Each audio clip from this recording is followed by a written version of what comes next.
Well, thank you. And I think we've got somebody here in the audience that really wants to ask you a question. Joe Mitchell's got a question for you. Hi, Joe. Yeah. Hey, Mr. President. Thanks for being here tonight. Thank you. Clearly, it's no secret that our country is in chaos. The world is in chaos. What happened with Yemen and the missile strikes the last few days, Ukraine, Palestine, we don't even know where the Secretary of Defense is right now. Are we on the brink of World War III? I think we're the closest that we've ever been. And, you know, Joe, this won't be a regular war. This is not going to be, as I say, army tanks running back and forth, shooting each other. These are weapons of mass destruction, the likes of which nobody's ever seen. I've seen them. And this is obliteration. This is not a world war like we are used to. World War I, World War II were terrible, horrible. This is so much bigger than that. This is, you know, like annihilation. And we have people that can't put two sentences together. Our president can't speak. He can't speak a full sentence. And he's negotiating with Putin, and he's negotiating with President Xi of China, who's very tough and very smart. You know, I say that, and the media says, oh, you called him smart. Yeah, he's smart. He's very smart. He controls 1.4 billion people with an iron fist. I'd say that's smart. And he's a guy who loves China. And these are people that love their country, or certainly whether they love their country or not, they want to make their country great again, right? Like we're doing. We were doing things at this country that nobody's ever seen. Then COVID came in. We did a great job with that, but never got the respect for the job we did with COVID. Nobody knew what it was. All over the world, it was ripping countries apart. The damage China did, and I always said it came from Wuhan, and it did. It came from Wuhan, and it was the damage done to this world. $61 trillion, they figure. That's more than China has. That's more than everybody has put together. $61 trillion in damage. I don't know if you've ever heard that number, but that's, wow. And it's probably a relatively accurate number. They, you know, they really put the world back many, many years, what they've done. And it's so sad to see that. But nobody's ever done the job. You know, we rebuilt the military. We gave the largest tax cuts in history. We gave the largest regulation cuts in history. Even from a health standpoint, right to try. We did right to try. That space age stuff. We have the best labs, the best doctors in the world. And we'd have things that won't come out for 4 or 5 or 6 years. They won't be approved. And I got it done. And they've been trying to get that done for 54 years. I got it done. And it saved thousands and thousands of lives. You know, nobody wanted it. The health companies didn't want it. The labs didn't want it. The doctors didn't want it. And the country didn't want it because everybody felt they were going to have liability. I got everybody in a room. The insurance companies didn't want it. I got them in a room. And I said, look, the patient's going to sign no liability to anybody. And they were willing to do that. And we've saved thousands and thousands of lives. And, you know, it's shown in many cases that the drugs really work. You know, the drug companies didn't want it because they didn't want to take terminally ill people. The people that were terminal, and it was incredible because they'd say for years, we don't want to take a chance because if they get sick, I said, they're terminal.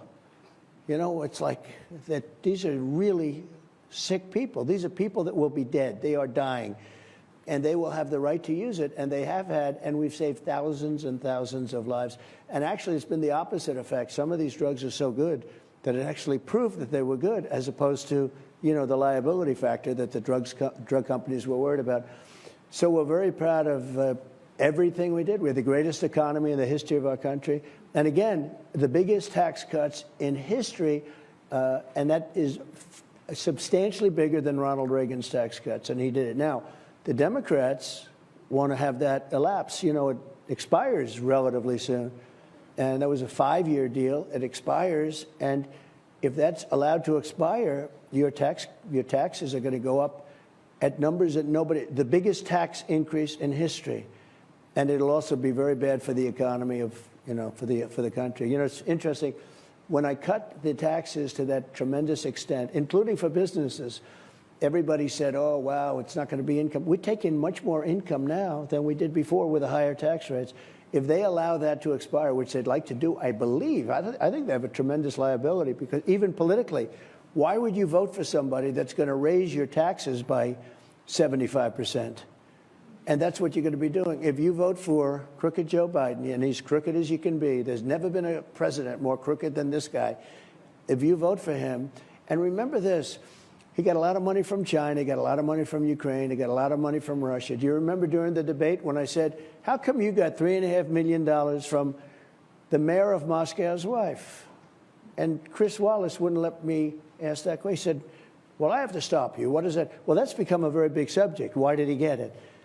And he can't answer why he got it. But we have sort of a Manchurian candidate in there. He's a guy who's very compromised, in my opinion. And that's why China's getting away with murder. You know, China now is not doing well because of my tariffs. They cannot take the tariffs off because it's so much money coming into our country that they can't really justify taking the tariffs off. And I took in hundreds of billions of dollars from China. Hundreds of billions. No other president ever took in 10 cents. And I got along great with President Xi until COVID. That was a step too far. I couldn't do it. But I had a great relationship with him. But he was not thrilled with the tariffs. But we took in hundreds of billions of dollars. Think of it. And no other president ever took in not 10 cents. And we were really rocking and rolling. And then this guy comes into office, and it's so bad. And we're a laughingstock as a country. As you know, we're a laughingstock all over the world. Very sad. Thank you, Joe. Yeah. Well, Before I even arrive at the Oval Office, shortly after we win the presidency, we win. We're going to win it together. I will have the horrible war between Russia and Ukraine settled. We'll get it settled. Would have never happened. And when I was commander-in-chief, Iran was a weak, broke, and it was ready to make a deal. They were weak, they were broke, and ready to make a deal. Then Biden came in and surrendered everything, all of the things I did. You know, I told China, if you buy any oil from Iran, I told this to every country, practically every country, they're not selling oil. And now, under Biden, Iran is rich, powerful, and an instrument of terror that is spreading bloodshed all over the Middle East. You see what's happening. They had no money with me. Now they have $200 billion, and they control Iraq. Another great move going into Iraq. What a stupid move that was. Under my leadership, we will restore peace through strength. That's all you need, peace through strength. We rebuilt the entire military. Of course, we gave about $85 billion to, can you imagine? $85 billion they gave to Afghanistan. And Afghanistan now, the Taliban, Afghanistan is just about one of the leading sellers of military equipment in the world. They don't need 700,000 rifles. They need 50,000 rifles, 20,000 rifles. We gave them 70,000 vehicles, some of them, many of them armor-plated, costing hundreds of thousands of dollars each. But I am the only candidate who can make this promise to you. I will prevent World War III. I will prevent it. You're going to have World War III. The way it's going now, you are going to have World War III. And we're going to prevent it. I know all the players. You know, I was honored because a very, very tough man, Viktor Orban. Have you ever heard of him? He's the Prime Minister of Hungary. Right, good. Prime Minister of Hungary. And he's a tough man, strong man, very respected, knows everything there is to know about Ukraine. In fact, he's taken in tremendous numbers of Ukrainians, but I happen to think he's a good man. The press goes crazy when I say it. But they asked him, what's the problem? The world is blowing up. What's the problem? What can we do about it? He said, the best single thing that you can do about it is get Trump to be the president of the United States again. When we had Trump, there were no problems. He used a word I don't like using because I can't say it myself. He said, China feared him. Russia feared him. Everybody feared him, and we had no problems. And it's absolutely true. We had no problems. And now you look, everything's blowing up. It's war. Israel would have never been attacked. Ukraine would have never been attacked. China wouldn't be talking about going into Taiwan. I mean, they want to do it so badly. They're trying to get it done because they have a weak man as president. And we can't have a weak president. We have a weak man who cheats like hell. That's the only thing they're good at. They cheat at elections like nobody's ever cheated before. Maybe third world countries, but not, I don't think, a lot more. But we're not going to let them cheat in 2024. Everybody's watching, and it's going to be very hard. They're going to try. They're going to try because that's their natural instinct. And I will build an Iron Dome over our country, a state-of-the-art missile defense shield made in the USA. We do it for other countries. We help other countries. We don't do it for ourselves. We need it too. You know, Reagan proposed that many years ago, Star Wars. He proposed it many, many years ago, but at that time there was no technology. It was just like it looked good. But we have unbelievable technology. We shoot them down. I've seen so many things. I've seen shots that you wouldn't even believe. Missile launched. They go, missile launched, and you hear a bell go. I mean, I see this. It's so incredible. And these guys, these geniuses, they go, these are not muscle guys here. They're muscle guys up here, right? And they calmly walk to a seat. Ding, ding, ding, ding, ding, ding. They've only got 17 seconds to figure this whole thing out, right? Boom. Okay. Missile launch. Pshing, boom. It's the most and we don't have it here, but we help other countries in having it. No, we're going to have the greatest Iron Dome. Let's call it Iron Dome. Anywhere in the world, and it's going to be manufactured. A lot of it right here in New Hampshire, actually. Come to think of it. I will also defend our great veterans, and Al will tell you, nobody has ever defended, and he's tough because, you know, I got to be careful with him. I might say it, and he says, I disagree with you. But nobody has ever defended the veterans like I've defended the veterans. Thank you very much. Thank you. And we'll be asking Congress immediately to build a full-service VA hospital in New Hampshire that the veterans deserve. We're going to be pushing that. You know, you're the only state in the union that doesn't have a full-service VA hospital. Do you know that, Al? So, I don't know. Again, your governor. That's number 3 on your governor. I think you got to get this guy out of here. Right. We're going to get it built, Al. We're going to get it built. He'll be after me to get it built. He doesn't stop, I can tell you that. And he's a good man, too. I'll direct a completely overhauled. Had the results of the election been different, that'd be nice. You wouldn't have the Ukrainian situation with Russia. You would not have had an attack on Israel, which was so horrible. You would not have had inflation. You wouldn't have China talking about Taiwan. You wouldn't have any of the problems that we have today. And you certainly had a broke Iran, and now you have a very rich Iran. Iran was broke when I left. They had no money to give to Hamas. They had no money to give to Hezbollah. And now they have 200 billion. Plus, as you probably know, people don't like to admit it, they certainly control Iraq. And Iraq has another 300 billion. So you have a very rich group of countries. And as you know, Iraq should have never happened.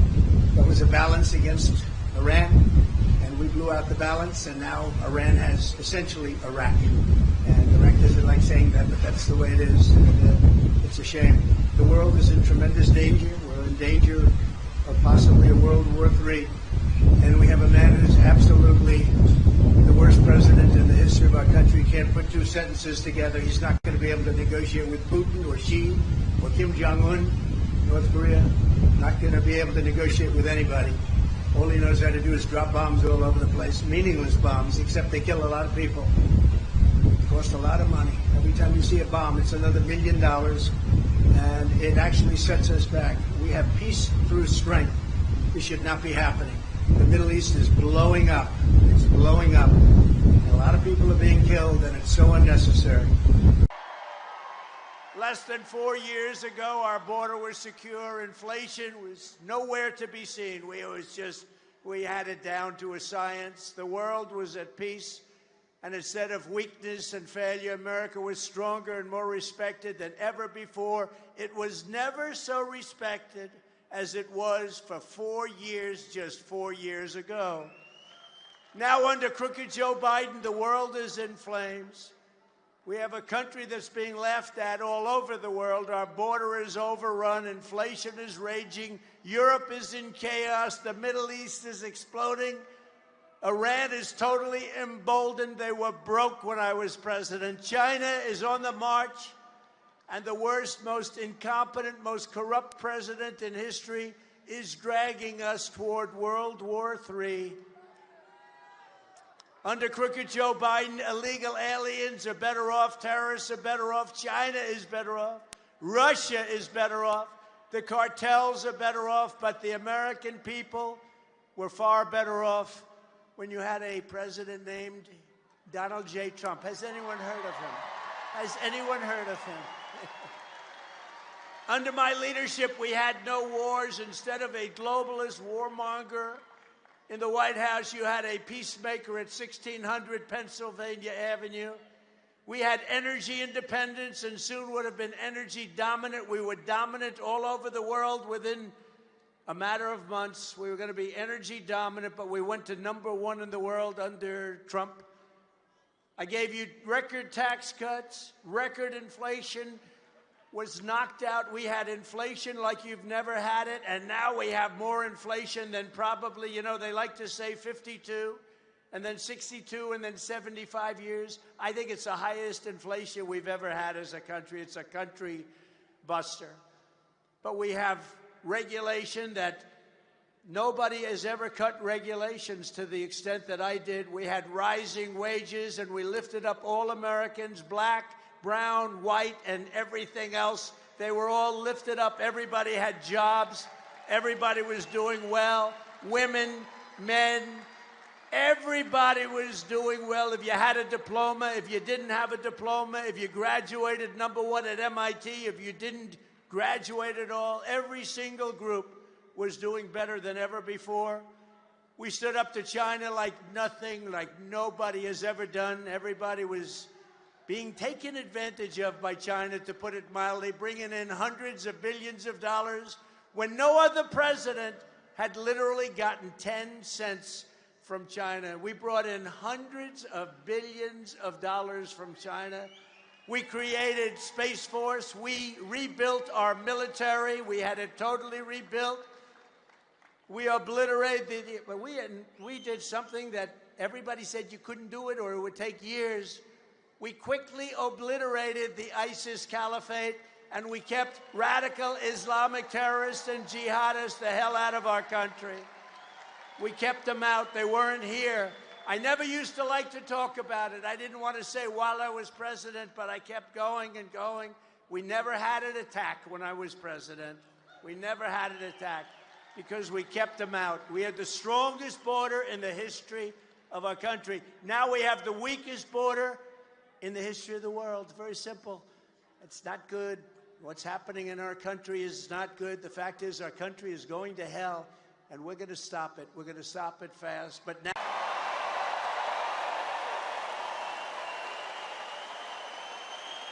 with your vote this election, inflation will stop. The illegal aliens will be turned back. The cartels will be in retreat. Crime will fall, energy prices will plummet, incomes will soar, and a world in chaos will rapidly be transformed into a planet of peace. And very importantly, and you don't hear this anymore, the words you don't hear under the Trump administration, the American dream will come roaring back bigger, better, and stronger than ever before. The American dream will come back, right?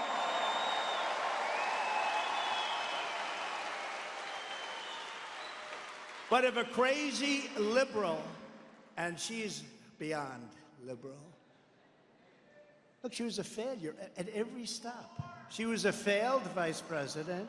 She was a horrible district attorney. She destroyed San Francisco. She was a liberal she was there before all the guys that you're currently reading about.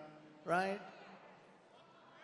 If a crazy liberal like Kamala Harris gets in, the American dream is dead. I believe it's dead. I believe it's dead. Over the past 3.5 years, Border Czar Harris, which is what she called herself, even the New York Times today, they took an article out of the New York Times, Border Czar. Now, you know, they're deleting everything that says, these people back there are deleting everything. But we already have it. You know, 3 months ago, she was thought of so badly they were just killing her. And now that she's in this position, they're trying to make her into a, let's say, Margaret Thatcher. I don't think so. It's not going to happen. Margaret Thatcher didn't laugh like that, did she? Did she laugh? If she did, she wouldn't have been Margaret Thatcher. It's very simple, right? Border Czar Harris allowed almost 20 million illegal aliens to stampede into our country. If she gets another 4 years, it'll be 40 to 50 million more people in our country, and they'll be using Medicare and Social Security. They will be gone. They'll be wiped out. They'll be destroyed. There won't be a thing your government can do about it. She will kill Social Security and Medicare. As Vice President, Kamala Harris cast the tie-breaking votes that created the worst inflation in half a century. I believe the worst inflation that we've ever had. You know, they don't use the real numbers. They don't use the numbers that are really, really bad, but they're bad enough to have the worst just about that anybody can ever even think of or remember, decimating working families.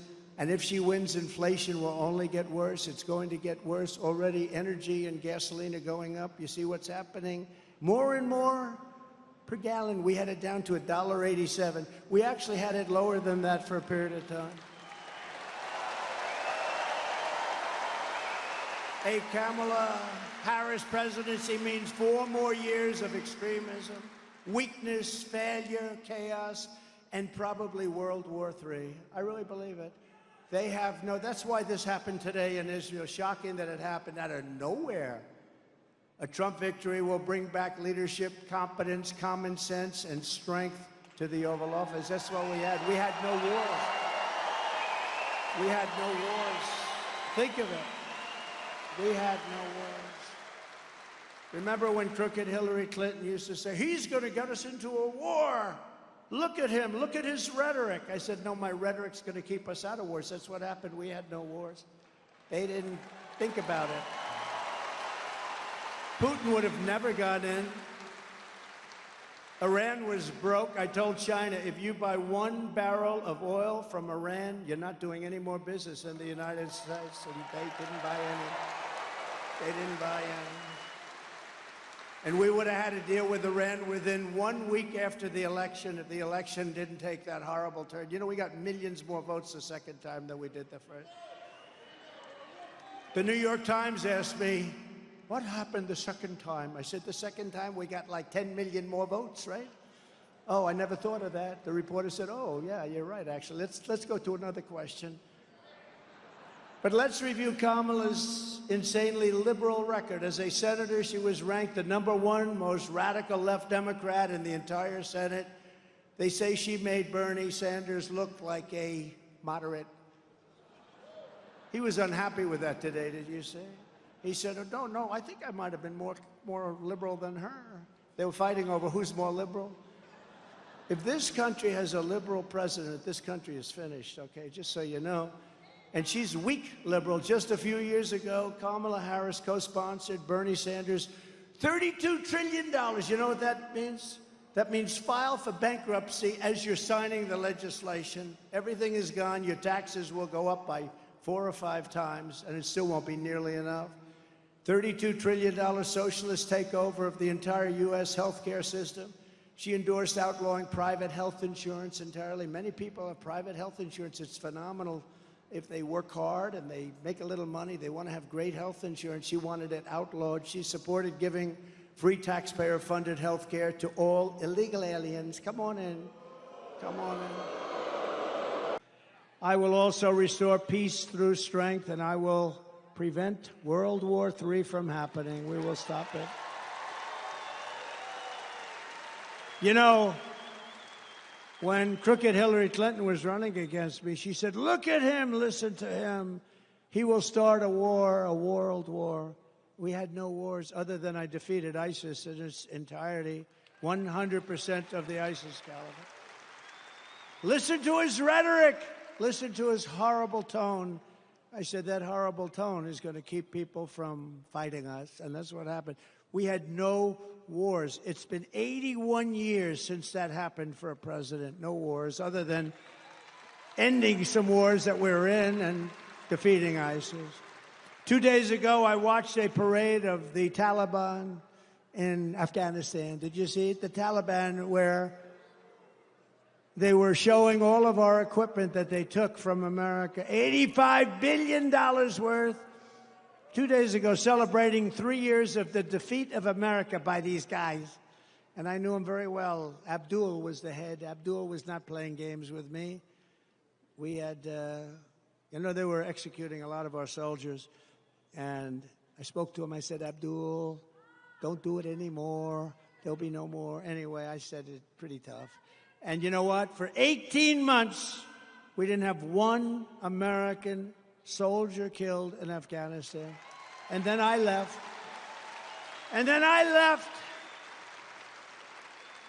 And this bunch of incompetent people took over, and it all started up again. And then they had the most embarrassing day in the history of our country, I thought. But she bragged about being the last person in the room that night, the night that they decided to do whatever they decided to do. In other words, she had the final vote, and she bragged about it. It's been the most embarrassing moment in the history of our country, Afghanistan. It should have never, ever happened. We should have gotten out with dignity and strength. And you don't take your military out first. You take your military out last. They couldn't believe we did it. Under Trump, we will have no more wars, no more disruptions, and we will have prosperity and peace for all. And again, we're going to bring back that American dream for all of the young people in this audience and some of the old ones.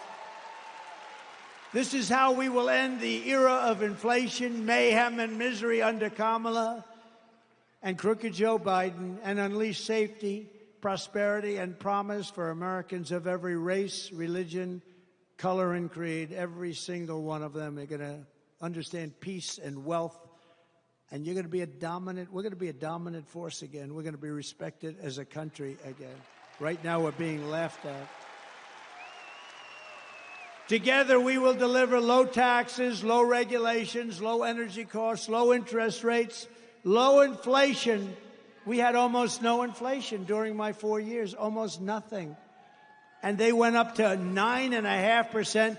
And that number is a fake number because they don't add the worst categories. It was much higher than that. But it was record-setting inflation that everyone can. We're going to make sure, afford your groceries, afford a car, afford a home, low interest rates. We're going to get it all down. We will stop the invasion. We will end migrant crime. We will support our great police. We will strengthen our military, build a missile defense shield over the top of our country, an Iron Dome. It'll be a great Iron Dome, and much of it will be made right here in the Commonwealth of Pennsylvania. Why shouldn't we have that? Why shouldn't we have that? Other countries can have it, but we can't. It was our idea. It was our Ronald Reagan wanted it many years ago, but then, in all fairness, you didn't have the technology. Today you do. We're going to have an Iron Dome to protect us from the lunatics out there. All over the world, our adversaries knew that America was not to be trifled with when I was your commander-in-chief. And it's very interesting. If you look at Hungary, very strong country, very strong leader, Viktor Orban, he said the only thing that's going to save the whole world is Trump has to be president again. We had no problems. We had no problems. He said, we had no problems. I don't use the term, but he did. He said, China was afraid of him. Russia was afraid of him. They always said, oh, I was so friendly to Russia. I'm the one that stopped the Russian pipeline called Nord Stream 2. Nobody ever, the biggest development they ever had to feed oil all over Europe, I stopped it. And then Biden comes in and he gives them everything. He gave them the pipeline. They built the pipeline, but I stopped it. Putin said, that's the worst thing that's ever happened to us. I said, I'm sorry, I have to do it. And he approves it right away. And then they say, Trump was not strong on Russia. I think they got it wrong. Putin actually said, if you weren't strong, I'd like to find out how bad would you be if you were strong, because you were brutal. But, I got along with him. It's good to get along with these countries. I got along with China. That wouldn't have happened. What's happening right now, they're planning an attack on Taiwan. There's no question about that. That wouldn't have happened. It wasn't going to happen. They knew that you weren't allowed to do that. Putin would have never gone into Ukraine. Israel would have never been attacked. It's a sad, sad situation. So many people are dead, so many people are gone, so many cities. You look at Ukraine, those cities are just wiped off the face of the earth. They're outside of Kiev and a couple of others that basically just flattened. Far more people dead than they let you know. It's like your numbers that were released fraudulently today. Far more people dead in that war than anybody would know. When those big buildings come tumbling down, hit with rockets, so ridiculous.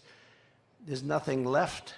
It's so ridiculous. But since the Afghanistan catastrophe, it's been open season on America and our allies. I really believe that the Afghan disaster, what happened, the stupidity and the way we pulled out and the bedlam and all of that, it would have been very smooth. We were going to get out with strength and dignity. But when Putin saw that, he said, wow, those people don't know what they're doing. They're overrated. And he went in, and the same thing happened with Iran. Iran was not going to play with us. And now Iran is a rich nation. They have $300 billion. They had no money. And in 3.5 years, they made $300 billion they have right now. They made it all in 3.5 years. They had none when I left. And we would have made a fair deal with them. They can't have a nuclear weapon. Very simple. You can't have a nuclear weapon. Other than that, we want you to have great lives. But I do hear they're after me, but, you know, that's the way it is. Look, I'm here for you, and I'm here even for the world. We want to stop world wars because the equipment is so devastating now. A world war is obliteration. We can't have a world war. Every dictator, tyrant, and terrorist on the planet knows that they can get away with murder under Kamala and Crooked Joe. Kidnappers are getting millions and millions of dollars, but now they're getting billions. They're getting billions. What did you get for the 4 people that we released? Sure, they got $6 billion. What is $6 billion? Does anyone know what that means? $6 billion. They got $6 billion. People get kidnapped and, you know, they ask for like, how about $1,000? How about 500? They got $6 billion from these idiots. And you know what happens? When that happens, a lot of people are going to get kidnapped because they say, we're dealing with stupid people. A lot of people. We had 59 people that were hostage, some in North Korea. That's about as tough as it gets. We got people out without paying for anything. We never gave money. We didn't want to give money. If we gave money, all they do is they go around kidnapping everybody. These people give, not only do they give $6 billion, they got the Prince of Death out. He's the #1 arms merchant in the world. Russia got him as part of one of the deals. The #1 arms merchant in the world. We got a couple of people. But, you know, why were they there? And why did they do what they did? But they got some of the most criminal, the toughest, meanest criminals anywhere in the world. On top of that, we paid them billions and billions of dollars. We're run by very stupid people. I'd like to use a different word. I'd like to use a much more sophisticated word, but there's no word I can think of. Incompetent. How about incompetent? As a result, peace in Europe has been shattered by the largest European land war since the fall of Nazi Germany. This is the largest war there's been, and this war is going to escalate and escalate. When, if, but when. I have to always say if, you know, because they cheat. I would say when if they didn't cheat, but they cheat. That's the one thing. They're great at cheating in elections. If we win, I'll get that thing settled before I take the office. I'll get it settled as president-elect. I'll get that war stopped. With Russia, yeah, we'll get that stopped. Ukraine and Russia, we're going to get it stopped, and quickly. It'll be done before I get to office. It would not have happened if I was president. It wasn't going to happen in the Middle East. The Jewish people have suffered the worst atrocities and deadliest attacks since the Holocaust. There's no question about that. The United States has been forced to abandon more embassies under Kamala than at any time in our history. We're running out. It's not like we're leaving. We're being run out of these embassies that cost us hundreds of millions of dollars to build. You got to see these embassies in the middle of nowhere in a country you've never even heard of. They spent $900 million to build an embassy. The whole thing is crazy. The world is on fire, and Kamala and Biden have marched us to the brink of World War III. That's what we're in. I think, General, you would probably agree. You're one of the experts, I would think, right? I don't even talk to you about that lately. It's so out of control, I don't even have to bother. I just say, look, take a look. But one of the great experts, and we're on the brink. That's why this November, Americans are going to tell Kamala Harris, that we've had enough. We can't take it anymore. You're doing a terrible job. Comrade Harris, you're fired. Get out of here. You're fired. You're no good.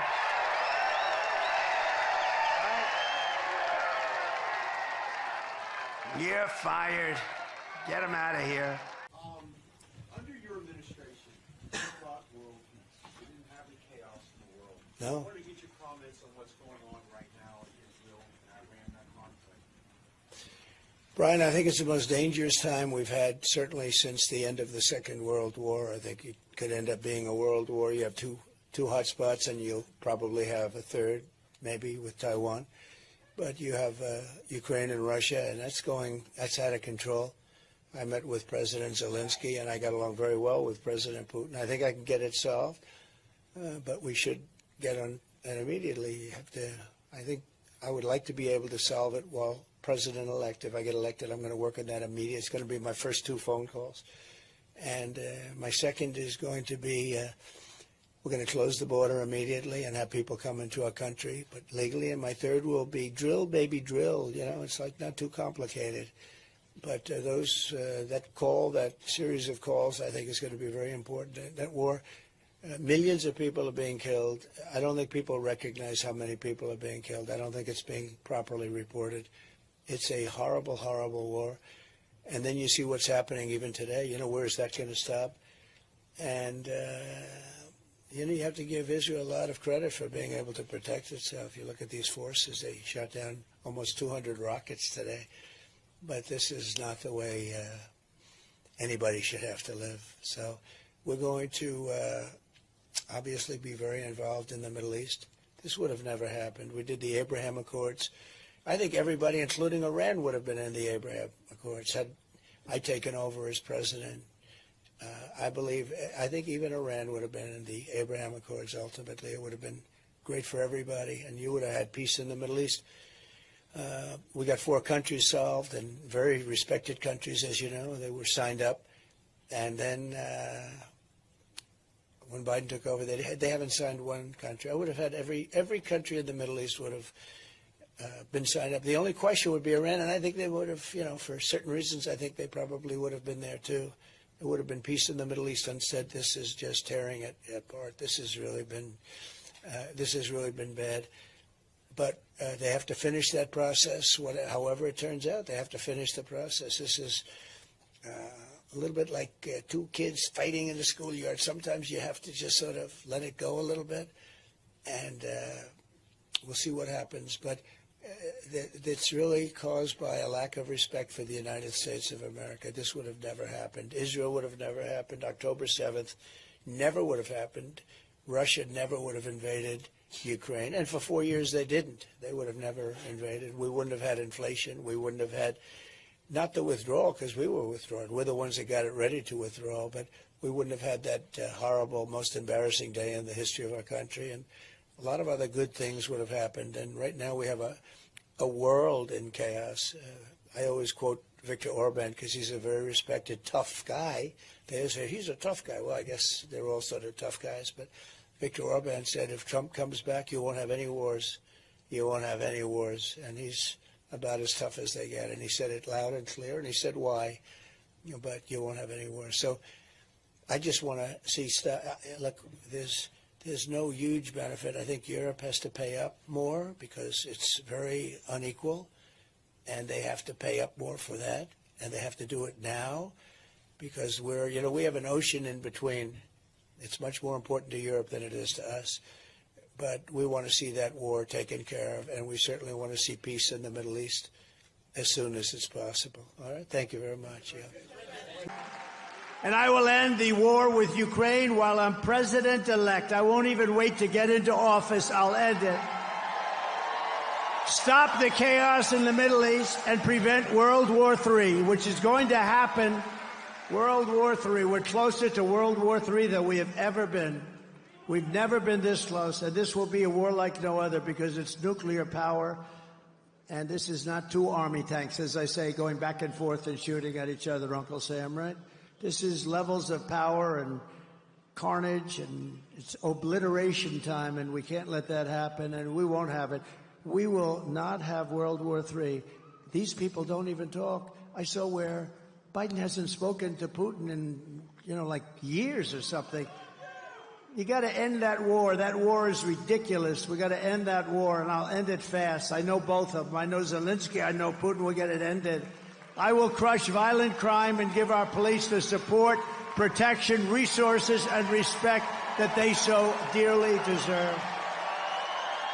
We will strengthen and modernize our military. I totally rebuilt our military, and we gave $85 billion worth of it to the Taliban. Did you see that? There's another thing. We're going to get out with dignity and strength, but you got to take out the military last. He took out the military first. Not smart. A 5-year-old. Remember, I had the 5-year-old on stage. I gave him the stats. Would you do it first or last? Sure, I take out the military last. Thank you. Go back to your mom. Thank you. But Biden took it out first with Kamala's blessing. And we will build a missile defense shield, all made in the USA, and a lot of it made in Pennsylvania.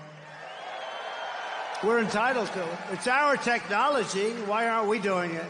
All made right here. Jobs, jobs, jobs. We will lead the world in space and reach Mars before the end of my term. We're going to reach. I said to Elon, is that doable? Absolutely. He loves rockets, that guy, man. Never seen a guy that likes rockets so much.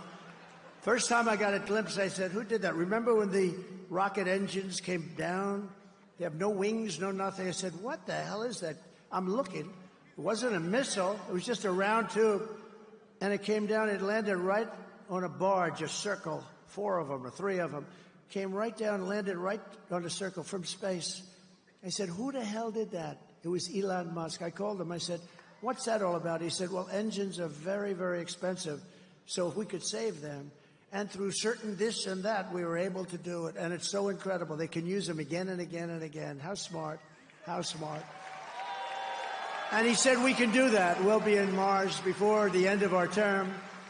And a lot of it also, though, does have to do with the military, because we don't want to just send rockets up. I mean, the military, it's going to be a very important factor. Space Force is turning out to be a very big deal, because a lot of the military is going to be surveillance and everything will be having to do with space. And we're now, we were being obliterated when I took office by China and by Russia in space. We are now leading by a lot. I put a guy in there who's done a phenomenal job, but Space Force has been a fantastic thing and a very important thing. We will rebuild our cities, including our capital in Washington, D.C., which is so embarrassing. It's got graffiti all over the marble. It's got potholes all over the road. We're going to fix our capital and make it beautiful, and we're going to be proud of it again. And our cities will be clean and safe and beautiful. We're not going to have crime. We're going to stop the crime. We're going to let the police do their job. I will support universal school choice, which is a big deal for people. We will get critical race theory and transgender insanity the hell out of our schools. And we will keep men out of women's sports. I will defend the Second Amendment as I have done for 4 years, and it wasn't easy. Protect religious liberty, restore free speech. They don't have any money in FEMA. Kamala Harris is a train wreck who has destroyed everything in her path. And by the way, October 7th in Israel would not have happened either. Those people that were slaughtered would not have happened. They'd be living today. They'd be home with their parents and with their families. Kamala is campaigning with Muslim-hating warmonger Liz Cheney, who wants to invade practically every Muslim country on the planet. And let me tell you, the Muslims of our country, they see it and they know it. Her father was responsible for invading the Middle East, killing millions of Arabs, millions. And this is the one that Kamala is campaigning with, and I know Cheney very well. She lost by the biggest margin in the history of the United States Congress. She lost by almost 40 points. No sitting congressperson has ever lost by even close to that amount. And now she's a primary endorser. You know, it's going to be very interesting on some of our basic issues. See if you can put those two together. They're just trying to win. They'll do anything to win, but that ain't going to work, that combination. But she's a warmonger. To make Kamala president would be a gamble with the lives of millions of people. She would get us into World War III because she's too grossly incompetent to do anything about it. Your sons and your daughters will end up getting drafted. They'll have a draft. Oh, she'd love a draft. All she wants is war. The reason I don't get along with her is because she wants to invade every damn country that she looked at. She's a dope, like her father's a dope. This person cannot be president. She's too weak, and she's too foolish to represent America on the world stage, Kamala is. On top of it all, Kamala says she would not do one thing differently from Joe Biden, which in itself is disqualifying. Think of it. He's got a 90% disapproval wrong way. And she said, I wouldn't do anything different. That means she can't run. Take a look. Would you have done something differently than President Biden during the past 4 years?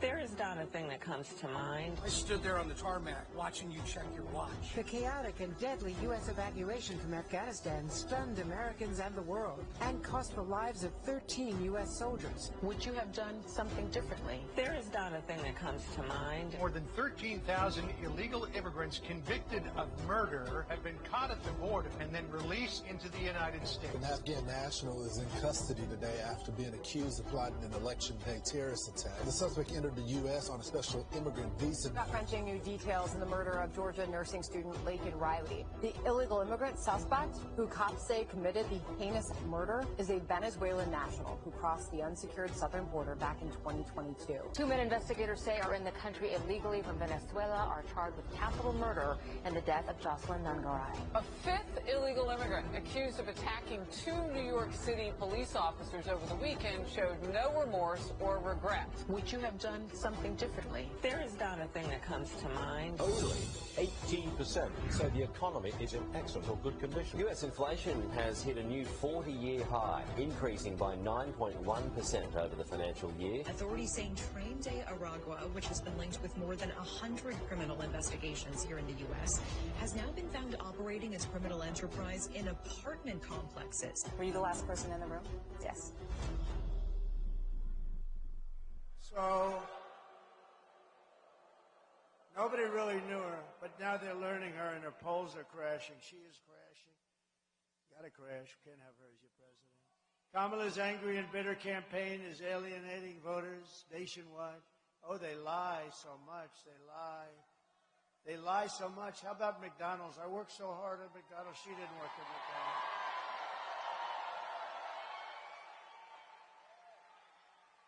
She never worked there. They never saw that. The manager of the store said she never worked here. She never worked. She's a liar. She's a liar. And I told you before, every commercial she does about me, it's the exact opposite. Our campaign is bringing together all Americans who want a better future for our country. That's why we are building the biggest, broadest, and most diverse coalition in American history. There's never been anything like this. By the way, MAGA, Make America Great Again. This is the greatest political movement by far in the history of our country. That's all.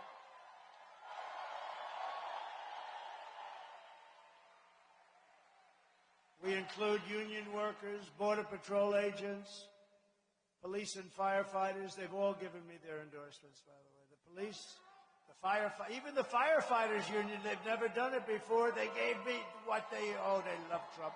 They like Trump. They've always gone Democrat. You know, it's like a bad habit. You know, that's happened year after year, Democrat. Then they meet me. They say, we like that guy. But all veteran steel workers, like Brian, what he does with his hands.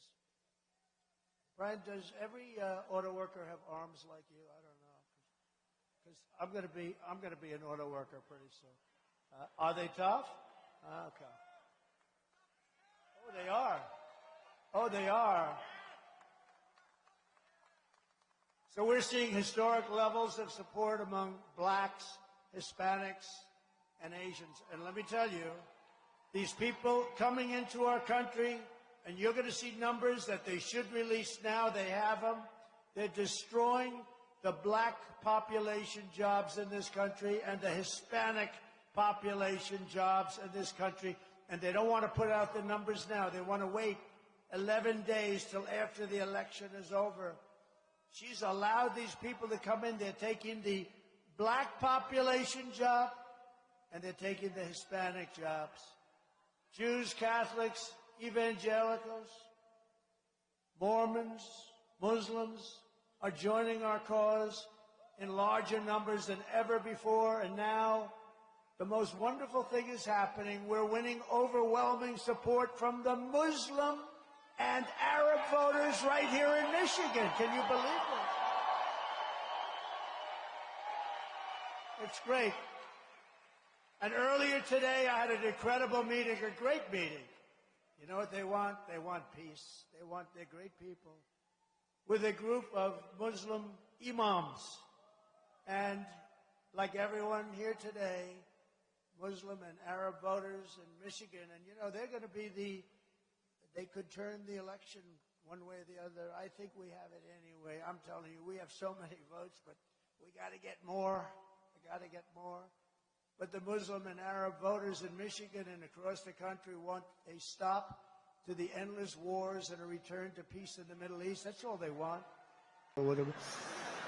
Kamala Harris is a train wreck who has destroyed everything in her path. To make her president would be a gamble with the lives of millions and millions of people.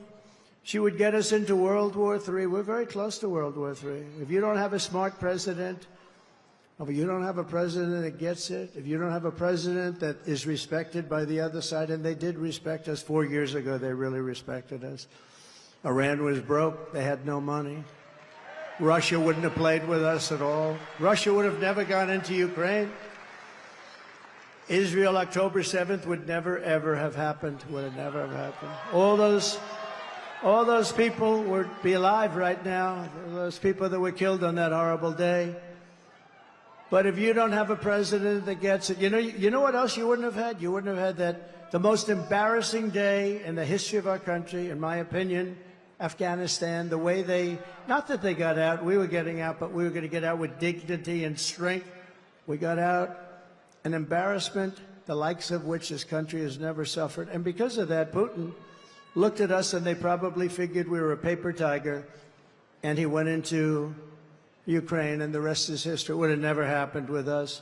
And you wouldn't have had any inflation. You know, we had the best economy, but we had no inflation. And inflation has destroyed a lot of seniors on fixed income, and a lot of people in this room have been virtually destroyed by inflation. You wouldn't have had inflation. They screwed up our energy, and it went up so much. And then they started spending far too much money on things like the Green New Scam, which is just a scam, just a complete scam. They actually admitted that, if you think about it. But she would get us into World War III because she's incompetent, can't do the job, unfit for it, and then all of your sons and daughters will end up getting a little notice. They'll say, Mom, Dad, what is this little green piece of paper? Ay, ay, ay, darling, that's a draft notice. They're drafting you to go and fight in some country that I've never heard this country. I've never heard of this country before. Oh, no, I don't want my baby to fight. I don't want my baby to be killed. What they did in Afghanistan with those 13 great soldiers, I've gotten to know the parents so well, and leaving all of that equipment behind and leaving Americans behind, and many, many people with no legs and no arms, all because of incompetent people. But we don't want your sons and daughters to get a little draft notice and you have to explain to them what it means. We're tired of fighting. I'm the only president in the last 84 years that didn't start a war. Remember Crooked Hillary?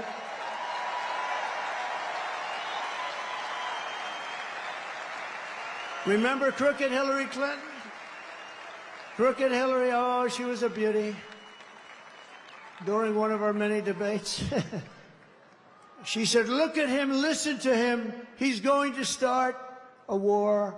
Listen to his rhetoric. He's going to start a war. I said, no, no, no. My rhetoric is going to keep us out of wars. And that's what happened. 82 years. Other than I finished off ISIS, but that was already started. We had stupid generals like Milley and Mattis, weak, stupid people. But fear not, we have great generals, just not the ones that you see on television all the time. And we wiped them out very quickly. It was going to take 5 years. Mattis said it would take 5 years, and I'm not sure we could do it. It took us like 4 weeks. We have great generals. We have the greatest military in the world. Just a lot of people don't know that. And everybody knows it, but, you know, I saw the other day a report that they issued that if we end up in a war with China, we cannot win. We're not strong enough. So I said to myself, assuming that's true, how stupid are you to put out a report like that? How stupid. Why would you put out a report? Then they'll say, oh, Trump is not truthful. No, I'm smart. You don't put out reports like that. And it's not true. We would kick their ass. It's not true.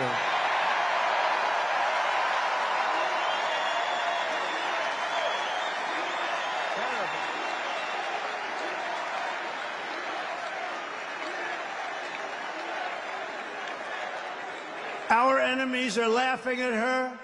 They want her to win so badly. Oh, they don't want Trump. They don't want Trump. I've made this position a very dangerous one because of that. That's why. It's a very dangerous. You know, if you drive a race car, you have 1/10 of 1% chance of dying. If you ride the bulls, I think the bulls are pretty nasty, right? You have about the same 1/10 of 1% of dying. If you become president of the United States, you got a hell of a shot at dying. I never knew that when I ran. I never thought about it, but here we are. Here we are. And I'm okay with it. And I would rather be here than any place in the world.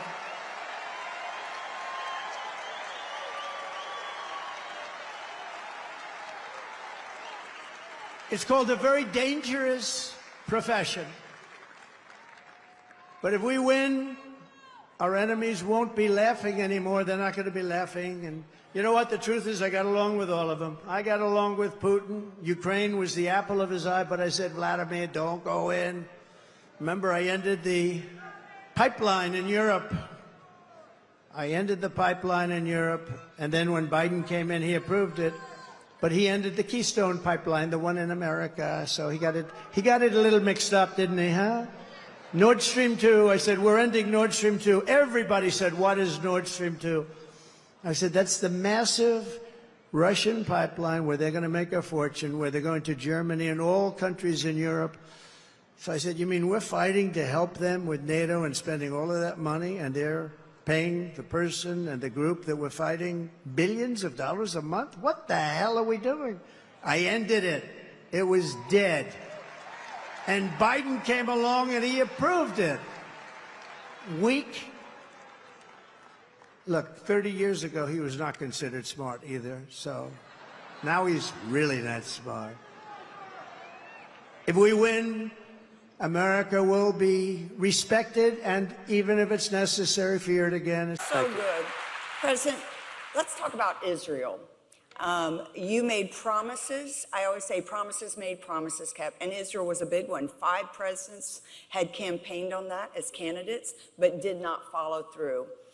There were so many other things you did, from, of course, Iran and basically defunding them and bankrupting them, to UNESCO, to UNRWA, to the Taylor Force Acts, to recognizing the Golan Heights as sovereignty and Israel the sovereign right to stand for themselves.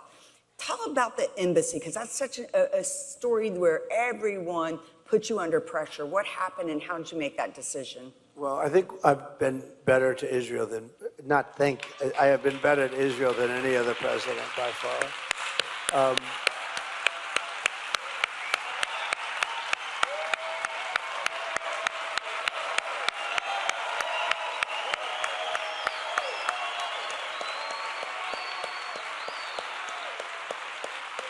Thank you very much, everybody. As Paula mentioned, we did Golan Heights. We did the Abraham Accords, a big deal. Yes. That was incredible. Nobody thought that was possible. And if we were there, you would have had that filled in, maybe even with Iran, because Iran was broke. They had no money. We had sanctions on them. I told China, if you buy 1 barrel of oil, you can't do business in the United States anymore. And they said, we'll pass. And I said that to a lot. And all I wanted was Iran can't have a nuclear weapon. I just wanted, that's all I wanted. Very simple. You can't have a nuclear weapon. And, you know, we are closer to a World War III right now than we've ever been. Between Russia and Ukraine, and the Middle East is all exploding and going crazy. We are really very close, and we don't have competent people running our government. They're incompetent people. And it's, you know, it's a very dangerous thing. But Paul is alluding to, because I told her the story one time, when I was campaigning, I said that we'll make Jerusalem the capital of Israel. And a big part of that is you're going to move the embassy. When you move the embassy, I guess it's semi-automatic, right? And so I was going to do that, and I was all set to do it, and I was being called, I guess 6 or 7 presidents promised, and it was promised without question, but then they never did it, and I never understood why, but I do now, because when I got to office, I was inundated with calls from very important countries and unimportant countries. Everybody was calling me, don't do it, it'll be bloodshed in the streets. Don't do it, it won't be good, don't do it. Anyway, but I was going to do it, and I promised I was going to do it, and I felt there wouldn't be bloodshed. I was right about that, by the way. But they said there'd be bloodshed. There was every bad thing. So I started getting a lot of calls because people were hearing that I was going to do it. And I don't want to say but who, but you can imagine from the biggest countries, from the most powerful countries, I was getting calls from, and specific countries too, and would like to speak to the president. Would it be possible? And they said it was about Jerusalem and the capital, becoming the capital of Israel. And that means, you know, they were going to try and talk me out of it. So this was on a Thursday, and I said, would you tell them I'm going to call them back on Monday? So good. Then on Friday, or whatever day it was, I announced that I was doing it. And I did it. I got it done. And then on Monday, I called everybody back. Hi, what's up? What do you want to talk about? And they said, oh, that's we wanted to talk. But by that time, it was already, I mean, it was out there, and there was no, you know, I was told that the whole world was going to explode if you did that. And it didn't happen. It didn't happen. And importantly, I got it built. Once we were there, General walked in, sir, would you please sign the following papers? I said, what's that for? $2 billion to build an embassy. I said, $2 billion? Are you $2 billion? This is the United States. That's why Elon Musk is going to do a good job cutting costs. He was great last night. But I said to David Friedman, the ambassador, a very good guy, I said, David, is there anything we can buy there that's like we can renovate and fix up and have an embassy fast? Because you know that if you're going to have an embassy, they wouldn't have the embassy built for 25 years, and it would cost a fortune. And they wanted to buy this site, which was not a great site, but it was a tremendous amount of money. So he calls me up the next day, he says, we have a great site. You know, we've been there a long time. We have a great site, and there's a building on it. It'd have to be renovated, and we can renovate it. And the bottom line is it was a much better site. We owned it already. We didn't have to spend any money. And I spent almost nothing. And we got it built in about 4 months. We renovated the building for less than $1 million. Think of it. So we saved $2 billion. And just a little cute story. A friend of mine is in New York, a very rich guy, very big Wall Street guy. And he's got Jerusalem stone facing the elevators in a big building in New York, very prestigious building. He's got Jerusalem stone. And every time I walk in, he said, he's Jewish. He's so proud of the Jerusalem stone. He said, Donald, this is before I was president. I don't know if I've been up there since, but he would always say, look at this, it's Jerusalem stone. After about 10 times, I said, you don't have to tell me it's Jerusalem stone anymore. So anyway, so now I'm in Jerusalem, and I have to renovate a building, and I want to do it quickly so I get the embassy open, and we have it, and it's done. And that way it's sort of more permanent. You know, it's not where they can change it and go back. So the contractors are all there. Everybody's around. They say, Can you use Jerusalem stone? And is it very expensive? They said, no, it's cheap as hell. It's the cheapest thing. We have a lot of it. It's all over the place. So we did the whole building in Jerusalem stone. And it's gorgeous. You know, it's beautiful. It's known as such an expensive stone, but it wasn't expensive for me. So anyway, we did a good job. We got it built. We not only named it, we got it built. And it's a beautiful embassy. There's no reason for them to do another one. It all, and I'm going to, more importantly and most importantly, we're going to save our country. We're going to save our country. Kamala's gross incompetence. Her gross incompetence disqualifies her from being President of the United States of America. She's incompetent. Everyone knows it. No one respects her. No one trusts her. No one takes her seriously. And to make her president would be a gamble with the lives of millions and millions of people. She would get us into a third world war. She doesn't know how to talk to these people. They would laugh at her. They would laugh at her. Because she's so grossly incompetent to do the job. She's not going to be able to do the job. And everybody that knows her agrees. And 5 months ago, they said there's no way she can be running for president. She's incompetent. And then she runs, and because she's a member of this savage machine known as the Democrat Party,